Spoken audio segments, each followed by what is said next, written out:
But we're going to go ahead and get started. So Matt, very basic question, but to get us kind of warmed up, what inspired you to get into real estate and what did your journey look like? So I was super fortunate that my mom has been pretty much my whole life. She got her license in 2002, so I was 10 years old. So I really grew up in it. And what was really cool for me though was, at 10, you still have some memories before that. And even at a young age, like I could really notice the shift in her temperament, for lack of a better word, and just like attitude, confidence, everything. And, our lifestyle that changed pretty significantly, even in those first couple of years. She was in sales before that. It was Princess House, which is like little glass stuff. Oh my God. Familiar with that. So it was like a lot of parties at the house, basement parties. Yeah, so she was always like a really good networker. But I think for her to see her go from doing that to something that she like got a ton of fulfillment out of, and won a financial and like elevated our life. So like even like I said, at a young age, seeing that for our family and being there for each other.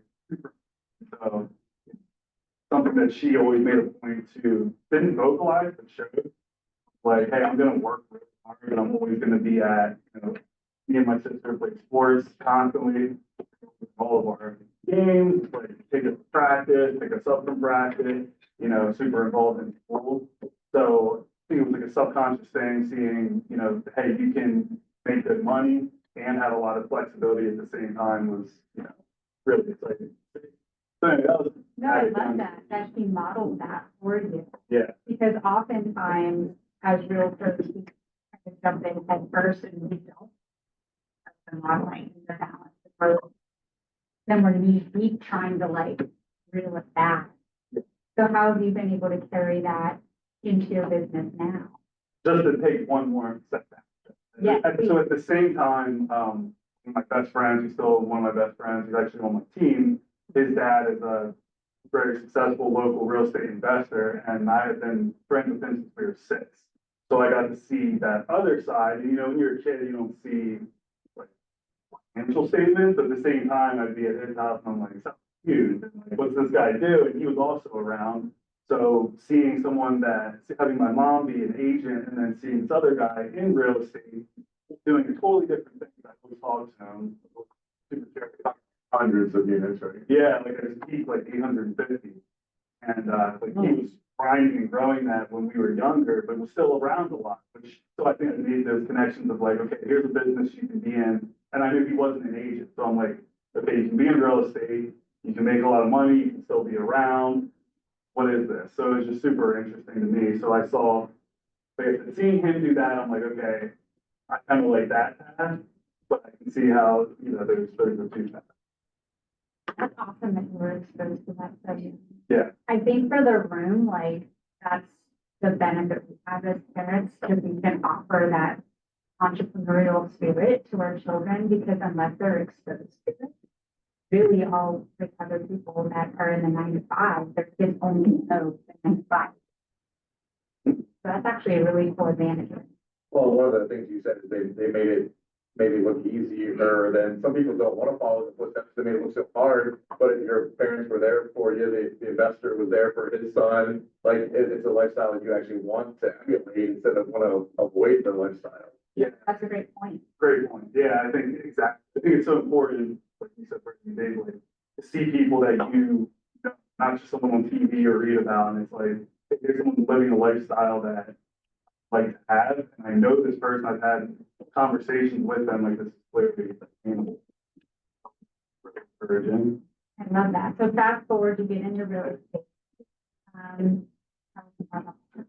Yeah, so straight out of college, well, I worked for my brother for a little bit in the restaurant industry, definitely not for me, for like 2 years, and really wanted to just get right into investing, but realized quickly, like, I don't know anybody, I don't really know about it, I just know what I want to be. So I got my real estate license, and again, super fortunate because my mom being in it, literally shadowed her nonstop for at least a year, probably 18 months. Like, just went on every appointment with her, tried to learn everything in that regard. Didn't take any calls really by myself, very much like just I will follow, I don't need to recreate the wheel. Because with the people successful, right?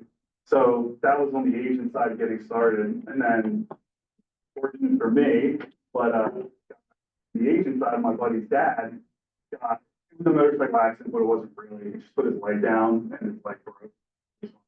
But at the same time, when I was about a year into being an agent, so I felt like I had a good understanding of that, that happened to him, and I went to his house like every single day, because he's one of those people, right, that's hard to get a hold of, and was like, just tell me every single thing, just tell me what to do to be where you're at. And, you know, he didn't know what it was called, because he started in the eighties, but essentially the Burr method, which, you know, everyone that is invested, I'm sure has heard of. So he literally was just like, okay, here's a piece of paper. And for anyone that doesn't know, it's so straightforward. He's like, you find a place, and if it's worth 100,000 fully fixed stuff, and you walk through it, and you say it's gonna take 30,000 to get it there, you buy it for 50,000. So you buy it for 50, put your 30 in, you're all in for 80, and then you go to the bank and refinance and get all your money out. And I'm sure like anyone that's ever heard that for the first time, I'm like, there's no way it's that easy, right? And he's like, it is. And I said, no, there's no way, there's gotta be another catch or something like that. And he said, no, it's that easy. And, I remember the first time me and my business partner went, did one, like the first one we bought for 44, we put 30 into it. So we were all in for, you know, 74 plus some, you know, closing costs at a rate of 104, and walked out of the bank, I'm 25 years old, and got all the money back. And I have this property, and I'm like, what is that? Like, it was that. Yeah, it was that easy. So that was huge for me, just to have someone tell me what to do it, rinse and repeat. You said you had more that you made money on than that you lost money on, the refinance. Yeah, You actually cleared like all the improvements and a profit. I'm sorry. so in the last 7 years, I mean, we've done that pretty much every time except for maybe like, we did 20% down, which I can't do, but we spent that money. And then a couple solid financing were probably 30, and I'd say 20 of them, we got money over the top. So, yeah, like I said, 80% was greater than what we bought and put the money we put into it.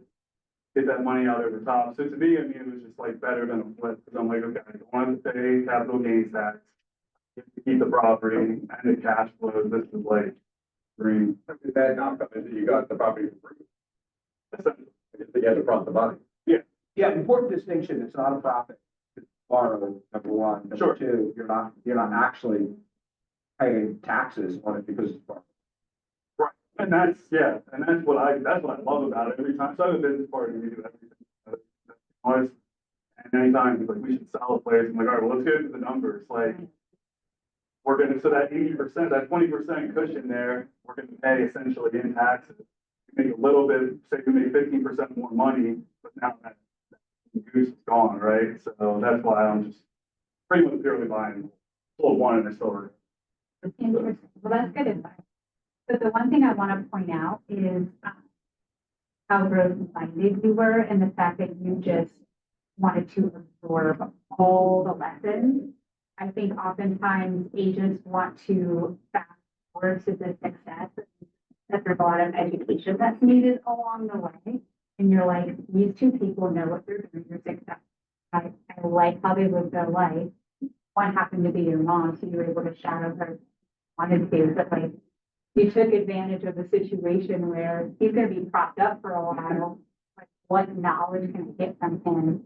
And I remember, we had a class like maybe a year ago, and it's a coach, and she charges like $1,000 a month.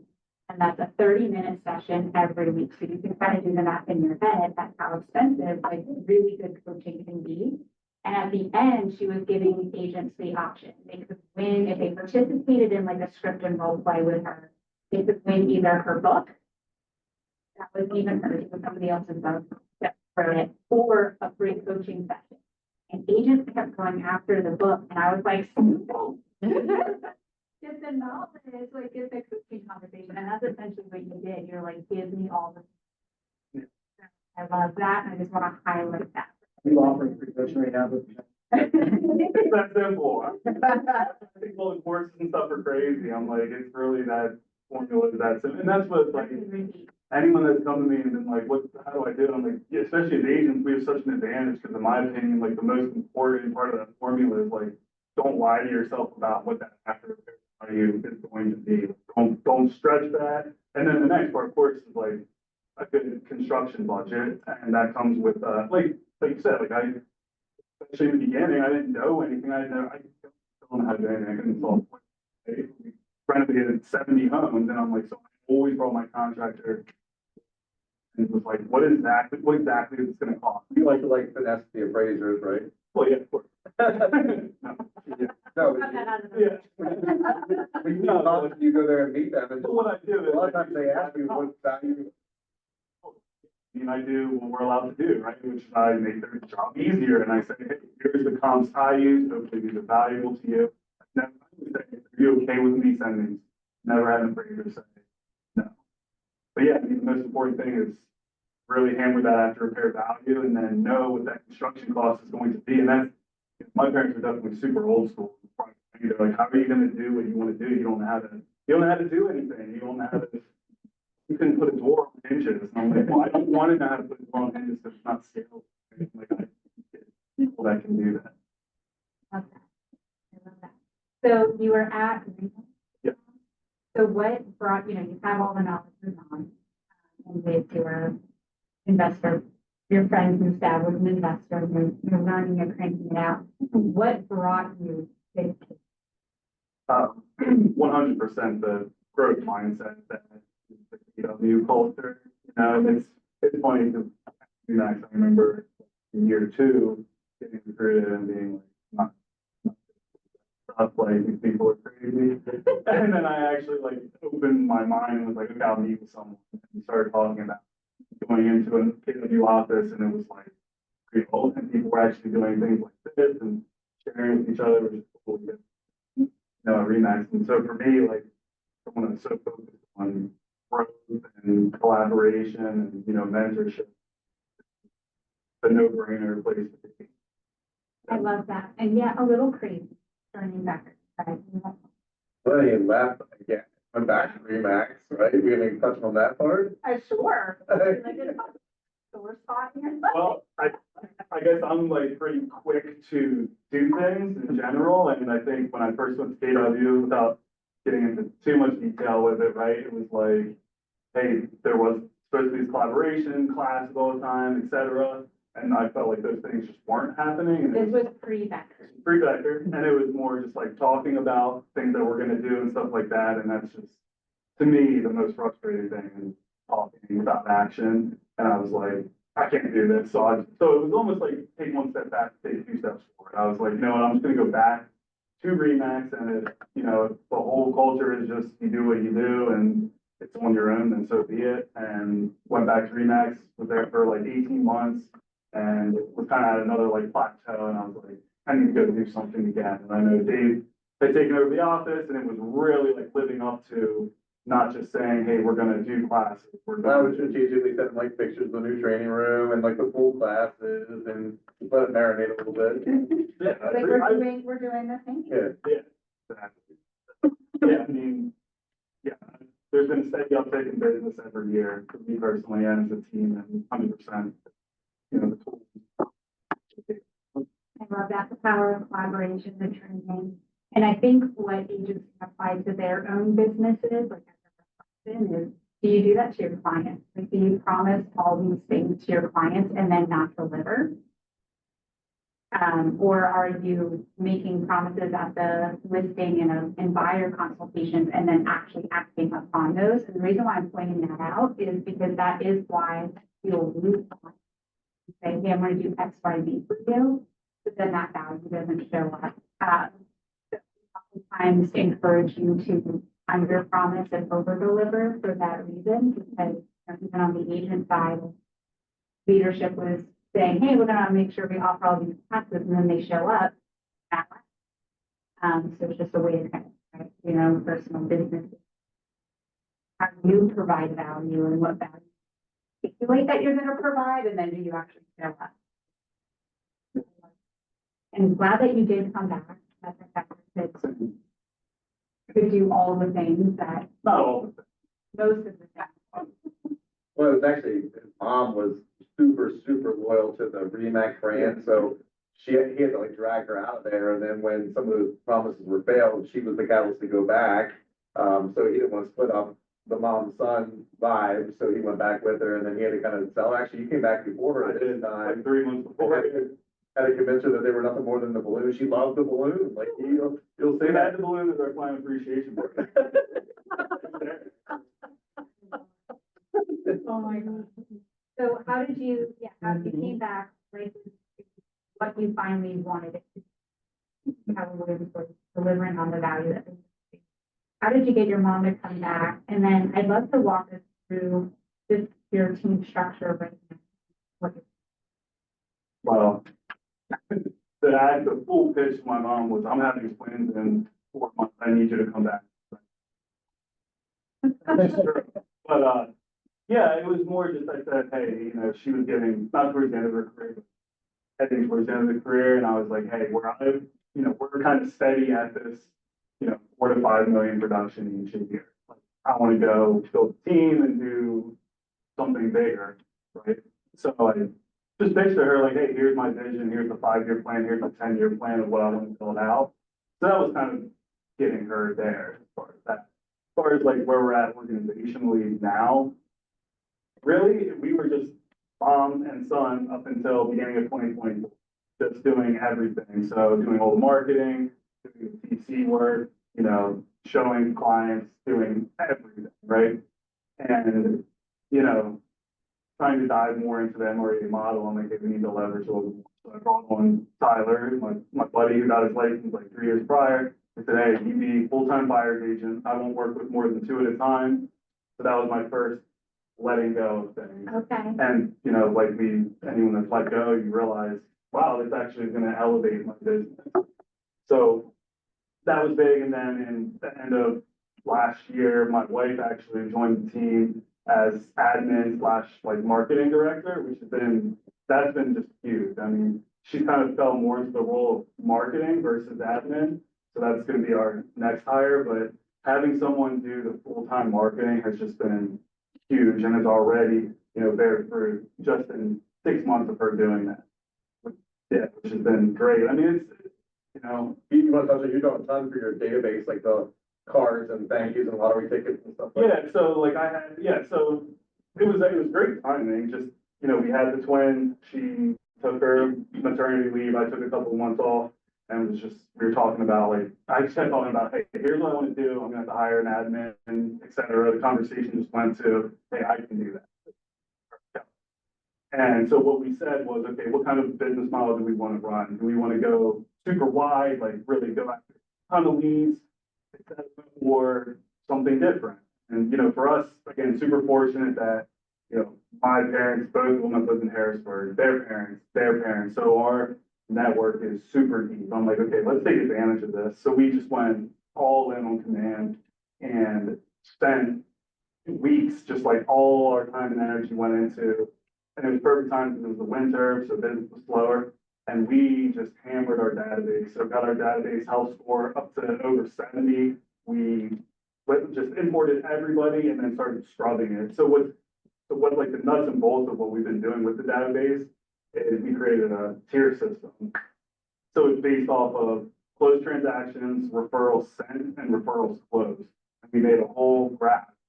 And the goal with this was to make our tier system objective, because when we first started doing it, we're like, oh, well, I like Brian, so he's a tier 1, and this, and it's not scalable, and it's not scalable. You can't do it, right? You can't measure. Yeah, so we made it super objective, and what this started with was, hey, we want to have a VIP program. So when we first did our graph, we had like 112 VIPs, and, the database is 2,900, but there's 900 like real solid people were in it. Like, that's too many. So we kept, tightening the criteria to 50 VIPs. So we're like, okay, we built a whole VIP program and touch program just around those people. Because what we realized when we went through the database and took that time, and without jumping around, the great compliment to my wife is I'm like, a million miles an hour, like, you know, most of us salespeople are, and she's like, okay, you said that, let's do it, and let's take the steps. So we went through and really just looked at every single contact. We were like, you know, we looked at every single piece of business that myself and my mom have done in the last 10 years. And we were like, the majority of this business has come from like a few select sources. And yeah, we're reaching out and saying thank you, but like, that's not enough, right? And I thought about it like, you know, when you have your dog and you're probably training your dog, and it's like, you gotta reward that behavior. And I'm like, Immediately. yeah, and I'm like, well, what's the behavior that we need to reward? If our business is gonna be not huge ad budget, it's gonna be more good people in the database. And it's like, reward the behavior of sending a referral. Because I know, we made a mistake a lot of getting a referral, say it didn't close, or they went with someone else, or whatever, it was, hey, thanks for sending it, that was it, maybe thanks for sending it, and then nothing. And if you put yourself in the other person's shoes, someone gives you a referral, and that person goes with another agent, if you don't say something, that person's gonna feel like almost embarrassed that they sent you. And how many times have we all heard like, I'm sorry I wasted your time, even for a showing, right? Client you're working with, I'm sorry I wasted your time, it's not wasting my time. So anyway, It's also not, it's not their obligation for you to close the deal. Exactly. You're gonna reward the lead, not the sale. and that's what we're vocalizing to our team constantly is, it's the contact, not the job, but they gave us the referral, they did their whole job. It's up to us to close on getting that piece of business and then close the sale. So we created an entire referral system where the second someone sends us a referral, we track it on board and on command and say, source and who it is. We send them a handwritten card right away when they send a referral. If they go with someone else, we send another handwritten card thanking them again, saying, hey, thanks for the opportunity. And it's a phone call from me to the source, just thanking them, thank you so much, please send again. If that referral decides to go with us, then we're tracking every step along the way. And we're sending another card halfway through the process, handwritten where it's at, and we're doing the text where it's at. And then when it closes, we're doing another handwritten card with an item of value, whether it's a gift card or, you know, usually a gift card, right?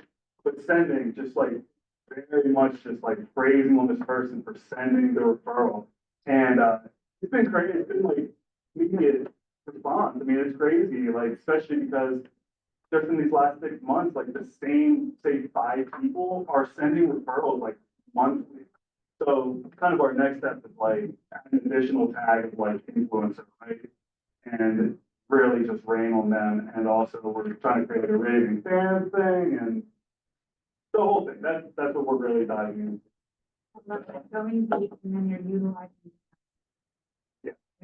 So who here uses, and so the people that use command, do you understand what? Okay, I just wanted to make sure. Well, how did you do, so you basically went through your list and you made it subjective to houses they sold, referrals, so it wasn't close friends. Did you have anything in there for like how much influence that people had?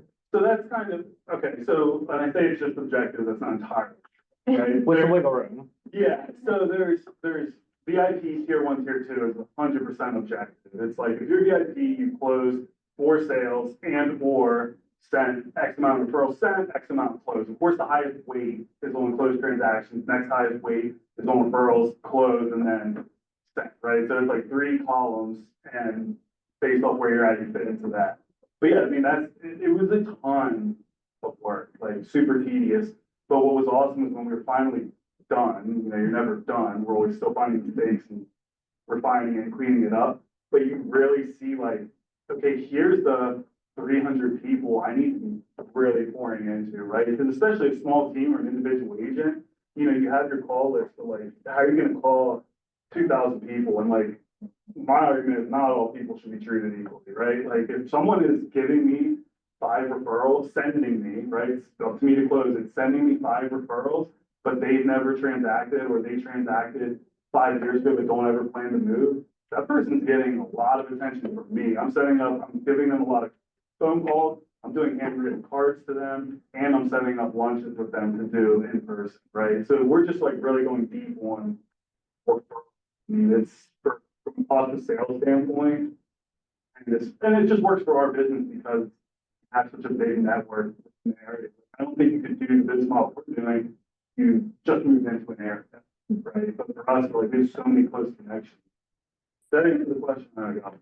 Well, I mean, like, so what I got out of it was pretty much like closed transactions, a lot of influence. Those are like your tier one. Also, like current clients are tier one or No, so it's literally, Who's Marcus behind?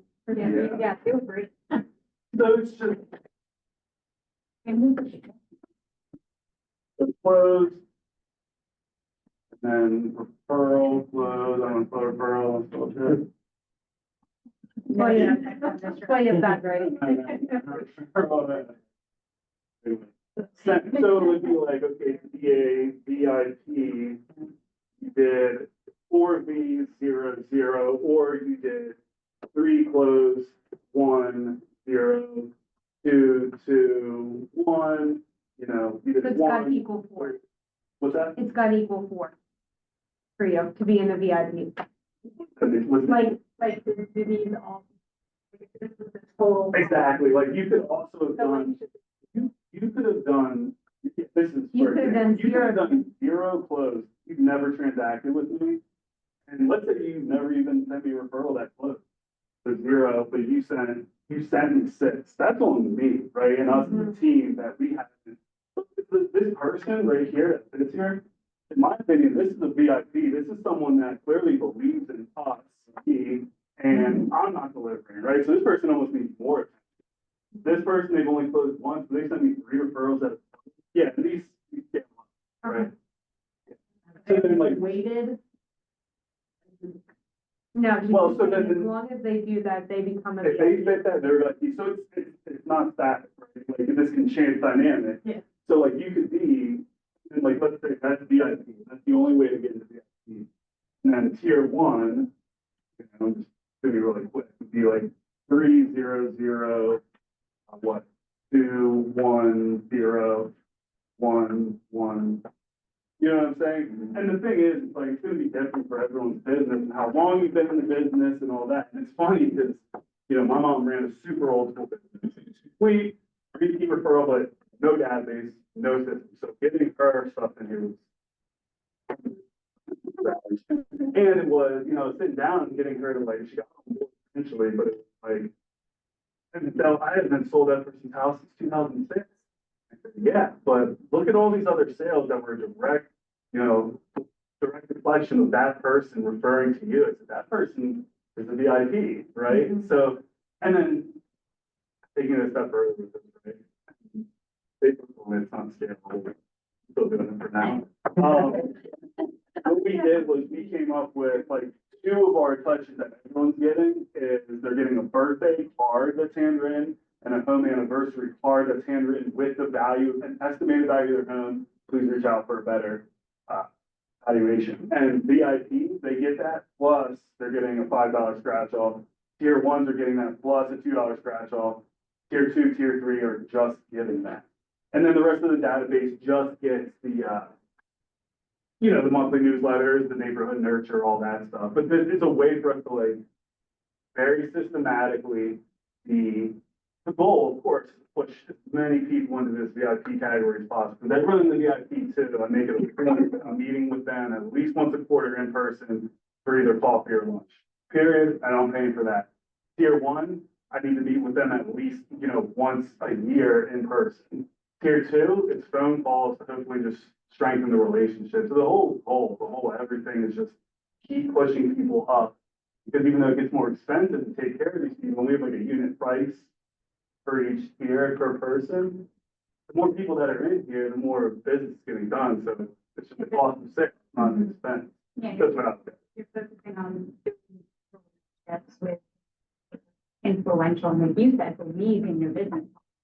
Yeah. You said that. To your point though, I mean, right now, we don't have like this is a clearly an influential person based off whatever. That's probably a good idea. It's like, this is someone I should try to get into this funnel. well, I do the same thing and like it doesn't have a necessarily an algorithmic value to each person, but it has some merit to it. But like we do a Facebook group. It's a VIP Facebook group. We give giveaways every week. Mm-hmm. And then when we post something there, it's like an 80% capture rate with people seeing those posts. Yeah. But they like asked me to be in the Facebook group. They're like, can I get into that VIP Facebook group? Yeah. I'm like, sorry, you have to do this. Do that, yeah, and that's what we're working on, is we even have it, the Raving Fan Club. No one knows what it is yet, we don't even know what it is yet, but.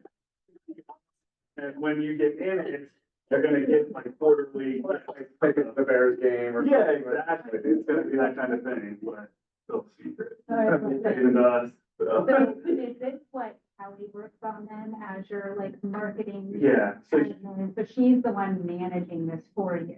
yeah, like it was a joint effort, again, ton of time to get this set up. But now, like, she's the one doing these handwritten cards, doing, like, making sure the appointments are set, all of that kind of stuff. So it's just a ton of front end work, and now every time someone's added to the database, they get some sort of tag. Typically, you're not rating this, but the thing that's most dynamic as far as tracking is like when a referral sent, that needs to be added to their contact card in the database.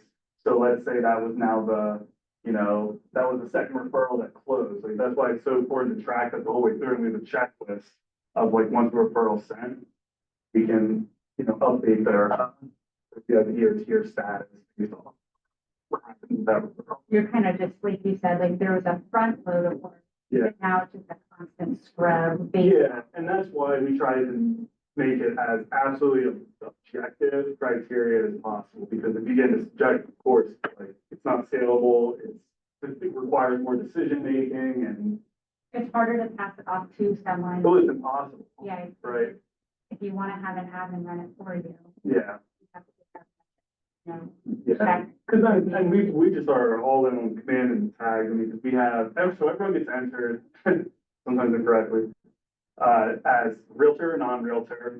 They get entered as Harrisburg local or out of town, and then they get entered in an age tier. And the reason for that is that we're doing like specific touches. They, like, someone that's 22, a newsletter that's focused on, downsizing, they're like, this is clearly mass newsletter. So that's why the newsletter is 3 tiers based off age.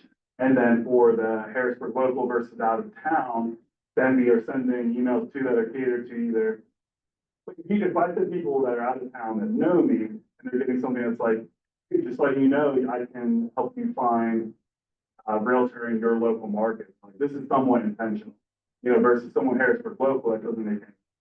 So, yeah, just getting really like deep and intentional with the tagging. Huge, and as far as like, we really track like our open rate, click rate, and the mass email, that we still do it, right? It's, 15% versus the like very specific, it's clearly intended for you. There was some intentionality. I mean, it's like a double open click rate. Which is great for email, like for mass email, 15% is not that bad. Yeah.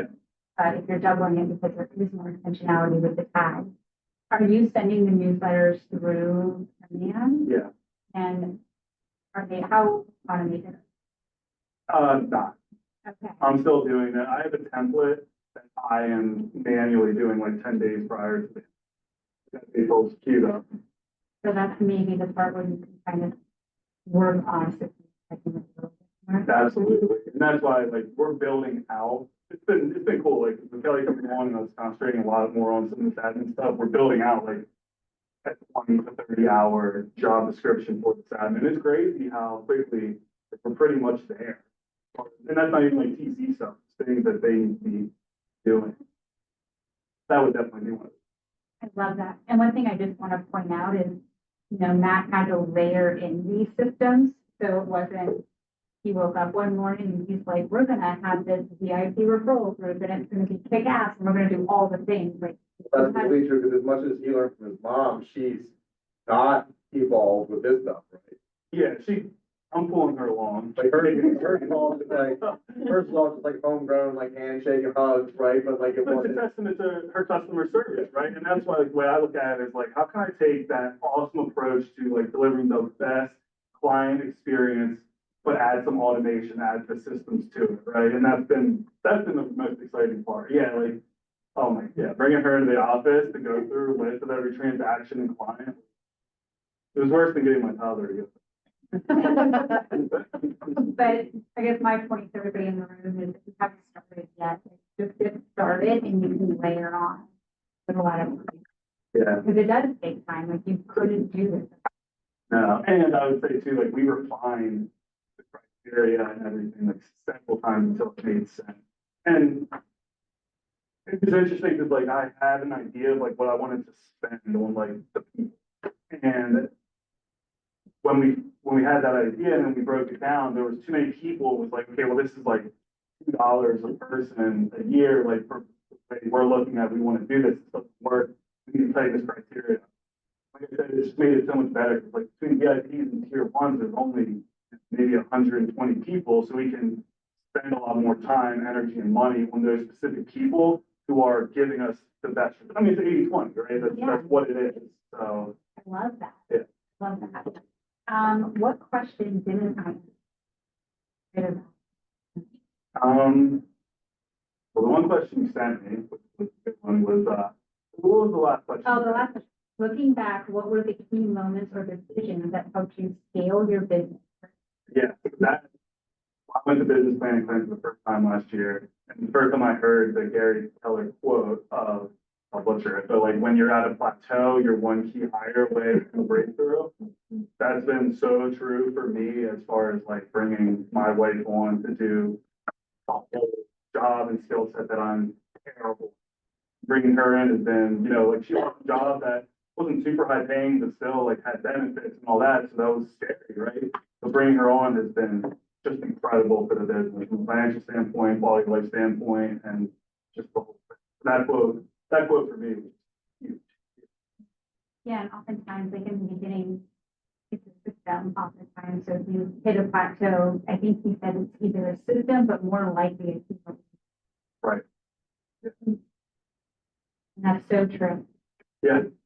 Question, so the last 24 months, what percentage of your business has come from your database? Do you buy zero leads? Do you do zero prospecting? What? So I just, like 2 months ago, signed up for Zillow because I brought on another agent, so kind of just give them some extra stuff, but I would say 99%. That's good. From the That's great. database. Yeah. I'm just gonna say, so is all of this, is this all going through like vanilla command, or are there any extensions that you're using that you really utilize? He means vanilla, Brittany, Sorry, vanilla what's it? with chocolate syrup, but Strawberry. All our systems. Brittany looks like her puppy got kicked.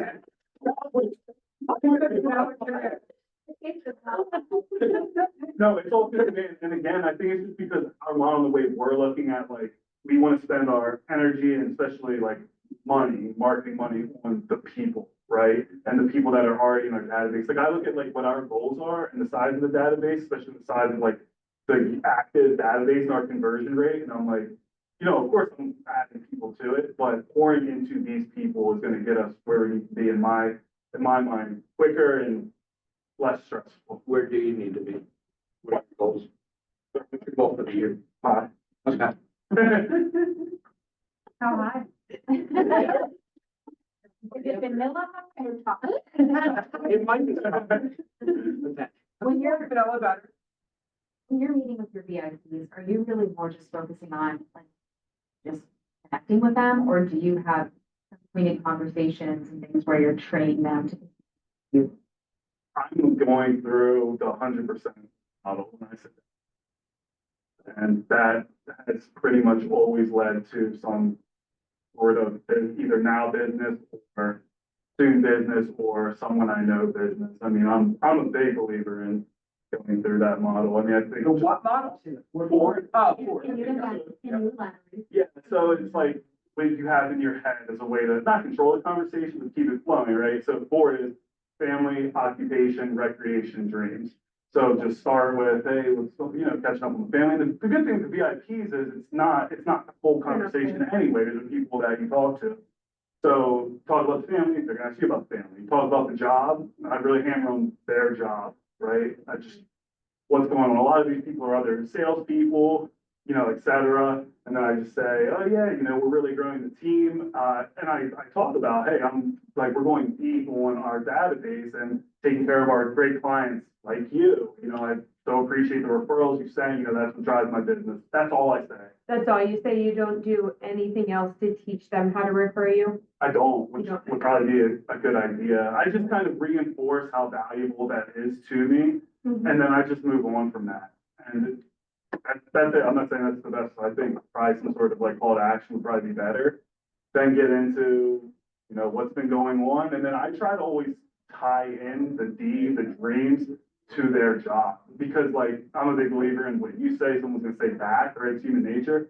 So I tie it back to, a lot of times, like I said, it's people in sales or business. And I'm like, yeah, you mentioned this is going on. Like, what's the next step for you? Like, what's the next promotion? And then they start talking about that. And then it's naturally, where are you trying to go? Well, I have a growth goal to grow my business to this level.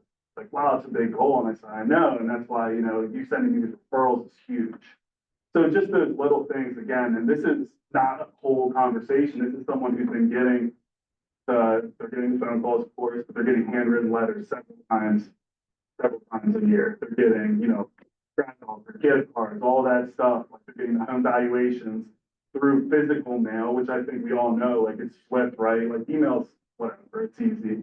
The physical mail, it's more time consuming, but I think it makes much bigger impact. Like, especially some of my older clients, I mean, they're sending me handwritten letters back, which is crazy and super powerful, and just kind of, to me, opens the door for me to now call them back again and say, hey, got your letter, I really appreciate that, and just, even we don't know, staying top of mind, right? For your home grocery cards, Yeah. you have, I think it's your wife then that's like just pulling that value from somewhere? Yeah, so we're running HomeBot, and what she does is first, if they're not in HomeBot, she enters in the HomeBot. Then she checks Zillow's estimate, she checks Realtor, and she checks HomeBot, does an average of that price. If it seems like wrong, big range or out of touch, she'll ask me, but she's pretty good about knowing. And then we always put in there, this is estimated, but then that call to action has been powerful of, hey, we'd love to get together and give you a more accurate CMA, please reach out.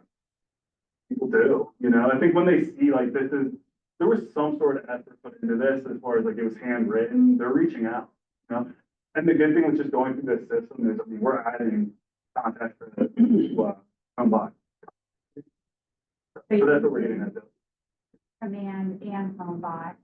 Do you do the monthly neighborhood nurture in Command on top of the HomeBot email, or do you turn off one if you're in HomeBot? I do both because they have different functions. So HomeBot is sending, here's what your home estimated is worth, versus the neighborhood nurture is, here's what's going on in your neighborhood as far as homes for sale, here's where the things are trending.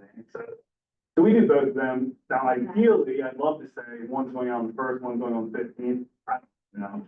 Hopefully they're not getting on the same day or back to back, but that'd be another good thing for someone else to look into. That's Yeah. just your admin. Yeah. And for those who don't have HomeBot, it's $50 a month. 55 now. Yeah, and then you can have a lender or with you to cover the cost. If you pitch it to the lender, it's more for the lender. It's not. Yeah, for the lender, it's like It's like $250 a month. $250. It's more valuable. Yeah, But you can partner with them so they can do market updates, all the other stuff, and you are branded with them. if you sign up for HomeBot too and you want to just offset the cost, I mean, I have like 5 lenders in my queue that have asked, I just haven't accepted any because they're like national ones, and I don't want them blowing up my people, but you can, sure, you can easily get, because it literally, like, there's a whole tool that's like, connect with the lender, there's a list, so they must have the same thing flipped to connect with real. And is there like a pre-print function from What's that this? mean? Like, you said you're sending that in the mail. So what we're sending, no, so HomeBot is an email. What we're doing is at the time of their home anniversary, we're going on that and sending a handwritten card with that value. You're just saying, you're just writing in there, The handwritten card is literally, hey, Joe, can't believe it's been 9 years in your home. Just wanted to let you know the estimated value is $395,000. If you'd like a more accurate value, please reach out. We'd love. But there is a print feature for HomeBot, like a report. HomeBot is a really high. Because what's cool with HomeBot is not only, it doesn't just show a value, like you can get a bill and see a value, it has like actionable sliders that you can do. Like if I add mhm. $200 to my principal, here's what it goes down, or hey, you have an estimated 90K, you could buy a second home with that. A lot of like It looks good too. So. Any else, not the but the data that you as a realtor see if they're opening it, what are they clicking, what are they, who's most engaged with your dashboard will say these are the top 10 most engaged people. And then it also has like a engagement scale of like more likely to sell. They have big of a ranking too. And yeah, and on that point, it's been a great, because I'm sure most of us, like, quarterly call pops on, say, I called for and say this person. So I go on like the home bot, and a lot of people, even if they just like move their slider of their, what they think the home's worth, it gives you an alert and it tracks that. So that's a great touch point. Like, hey, I see you've been active on home bot and you adjusted your value. You know, what do you think about this service? A, and B, are you more curious about it? It's just like another, like they did something. It's not just me completely calling out of the blue. I had 3 people request me to list their house through Lombard, like past clients. It looks great. Yeah, Yeah. it's a lot of I mean, information. it's 55, which, you know, but it's, you know, I mean, if you're using it, like, it's like a 60, I think it's over 60% click rate. Like, Yeah. people love it. Fellow users, not $50 a month. Yeah. Pretty great, but not $50. What's that? Fellow, Uh, very similar. Uh, Very similar. cheaper or more expensive? Okay. So I heard you say the quarterly call plan. Yeah. You gotta call it. So you're using smart plans. Yeah, What smart plans are you? everyone's on the birthday smart plan, the home anniversary smart plan, monthly neighborhood nurture, quarterly. How do you get the birthday? Scrubbing, Facebook. big time scrubbing. Like, we I was just didn't know if you had a system like collect their driver's license or scrubbing, they always or ask. most are on, we do reach out and ask, like, every, like, quarter, we reach out, probably bugging some people, that's fine. But, yeah, I mean, we just say, hey, I'd love to be able to send you a birthday card, but most people's are on Facebook, and again, Yeah. probably ancient medias. We don't, that probably will get the least of, some anniversaries are easy, Yeah. right? You go on, right, you go on public record, time consuming, but it's easy, you don't have to reach out. Which is great, you get the home address, you get the home anniversary, birthdays, it just takes, like, and asking. And I know you also use the referral smart plan, I think. Yeah, we do. We create our own referral smart plan just to keep things on track. And it just reminds us every couple of weeks to reach back out to the referral source. And like, we're very intentional, like I said, with right when the referral comes in, we're tagging the source, we're connecting them to an active referral partner, smart plan. Trigger through the tag. So everybody in your database gets it sounds like you said, everybody in your database gets a anniversary card, whether you sold them that house or not. So like, let's say I left real estate, got on your list. Yeah. You would, You sure are. Sorry. I was just making sure I was allowed to send that name, which I am prepared. Yeah. Matt, Sorry. for his admin. so somebody sends you 5 referrals, they're in your VIP list. Yep. You're gonna check public records, find out when they bought their house, Mhm. and still send them, hey, by the way, as of today, you've been in your house 7 years, whether or not you sold them that house or not. 100%. They're in my database and I can find their address. That's what the price. I'm putting it in and I'm sending them a card, period. As long as I'm allowed to do it. You are. Being told I'm allowed to. Yeah, no, I'm sending that card. Was it, really, it's like a real beautiful client, but I You know remember what? the story You're like,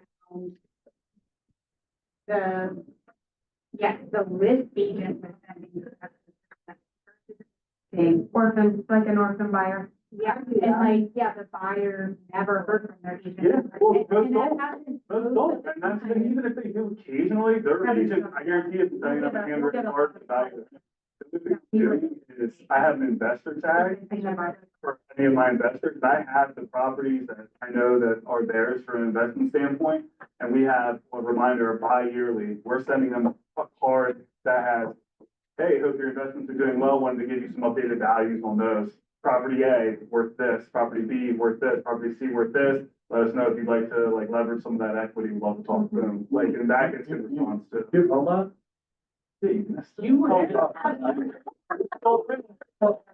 Therefore, I would not know.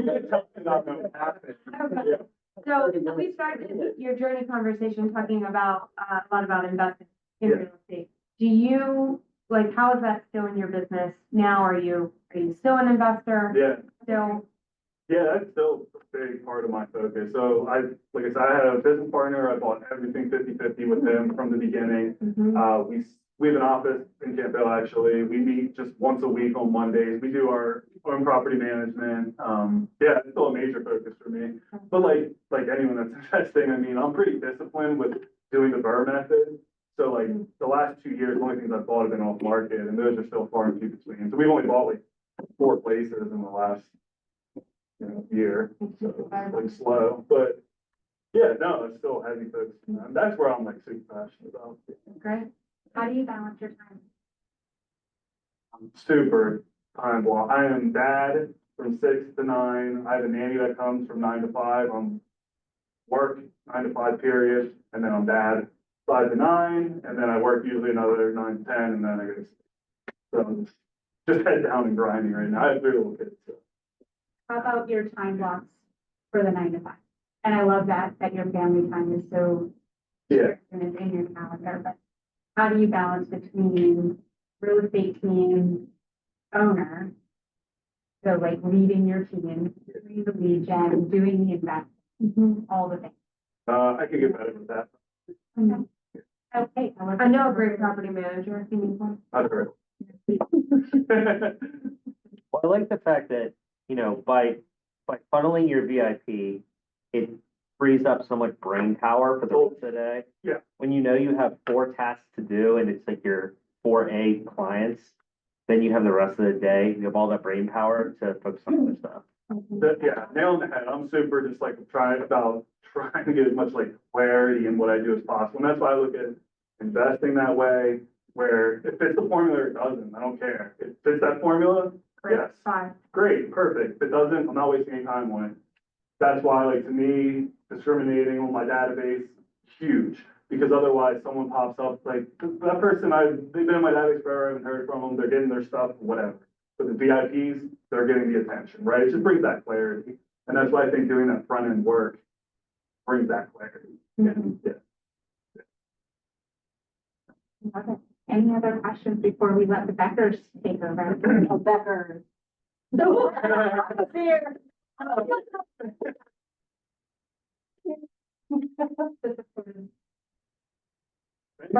Thanks for having